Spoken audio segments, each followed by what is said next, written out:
പോവാൻ. ഇത് പലർക്കും അറിയില്ല. ബലിപെരുന്നാൾ നിസ്കരിക്കാൻ വേണ്ടി പള്ളിയിലേക്ക് പോവാണോ? വീട്ടിൽ നിന്ന് ഇറങ്ങി ഒളൂക്ക് എടുത്ത് കുളിച്ച്, ഒളൂക്ക് എടുത്ത് നല്ല കുപ്പായൊക്കെ ഒക്കെ ഇട്ട് നല്ല മണവസ്തുവൊക്കെ പൂശി, ഇല്ലേ? അങ്ങനെയാണല്ലോ പോകേണ്ടത്. ഉള്ളതിൽ ഏറ്റവും നല്ല വസ്ത്രം ഉണ്ടെങ്കിൽ, വെള്ള വസ്ത്രം ഉണ്ടെങ്കിൽ അത് തന്നെ ധരിച്ചുകൊണ്ട് തലയൊക്കെ മറച്ച്, തല മറയ്ക്കാതെ തുറന്നിട്ട് നിസ്കരിക്കുക. അത് ബിദ്അത്തുകാരുടെ അടയാളമാണ്, മുനാഫിഖീങ്ങളുടെ ലക്ഷണമാണ്. തല തുറന്നിട്ട് നിസ്കരിക്കൽ കറാഹത്താണ്. നമ്മുടെ ഹനഫി മദ്ഹബിൽ തല തുറന്നിട്ട് നിസ്കരിക്കൽ എന്താണ്?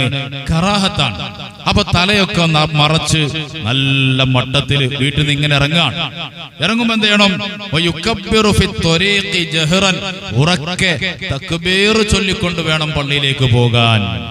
എങ്ങനെ പോകേണ്ടത്? ഉറക്കെ തക്ബീർ ചൊല്ലിക്കൊണ്ട് വേണം പള്ളിയിലേക്ക് പോകാൻ. അപ്പൊ അത് പ്രത്യേകം ശ്രദ്ധിക്കണം. വീട്ടിൽ നിന്ന് ഇറങ്ങി പള്ളിയിലേക്ക് പോകുമ്പോ ഉറക്കെ തക്ബീർ ചൊല്ലിക്കൊണ്ട് വേണം പോകാൻ.